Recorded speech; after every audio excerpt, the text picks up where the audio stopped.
Nós vamos conversar agora com o embaixador da Ucrânia no Brasil, Rostislav Tronenko.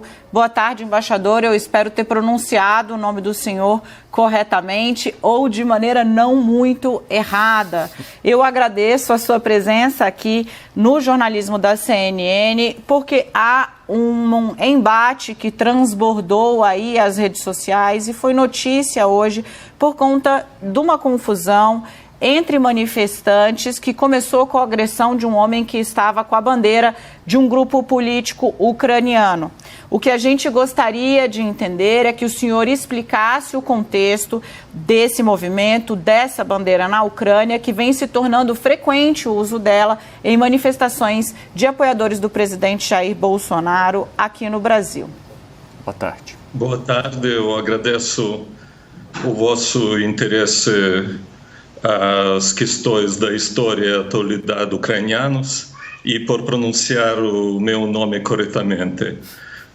Essa bandeira rubro-negra é a bandeira histórica que significa a terra fértil da Ucrânia, faixa negra, e o sangue que ucranianos durante séculos derramaram na luta pela nossa soberania, liberdade e independência. Eu gostaria de lembrar que no 2015 o Parlamento da Ucrânia aprovou a lei que proíbe o uso da simbólica e proíbe também propaganda dos símbolos tanto nacional-socialistas, nazistas, como símbolos comunistas. E quem se interessar pode encontrar essa lei na página eletrônica do Parlamento da Ucrânia. Essa lei tem a lista das bandeiras, símbolos, etc., duas ideologias que são proibidas. Essa bandeira rubro-negra não está nesta lista.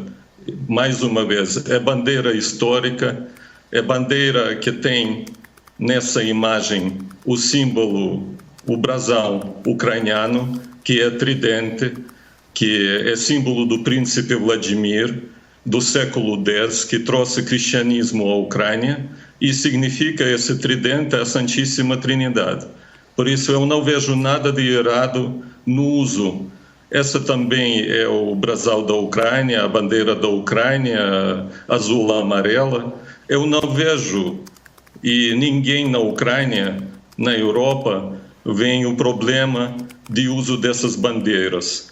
Se alguns partidos, tanto na Ucrânia como nos outros lugares do mundo, usam essa bandeira, é já o outro contexto.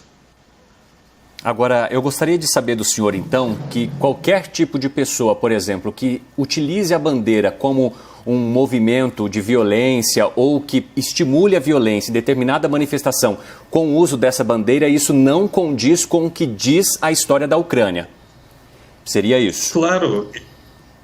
E a gente, o que eu quero dizer, que a gente não concorda com a interpretação deliberada de alguns de representantes, inclusive da mídia brasileira, da nossa história e dos nossos símbolos históricos e estatais. Essa tentativa de colocar os símbolos do país, os símbolos com os quais os ucranianos estão morrendo até agora, eu vou lembrar que já o 6º ano, no centro da Europa, tem um conflito que ucranianos estão defendendo a liberdade, a democracia e a nossa soberania contra a agressão russa.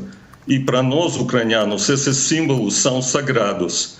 Por isso, eu apelo à mídia brasileira de ver o contexto, ver o significado verdadeiro desses símbolos e não interpretá-los deliberadamente, assim como fazem as redes sociais. Perfeito.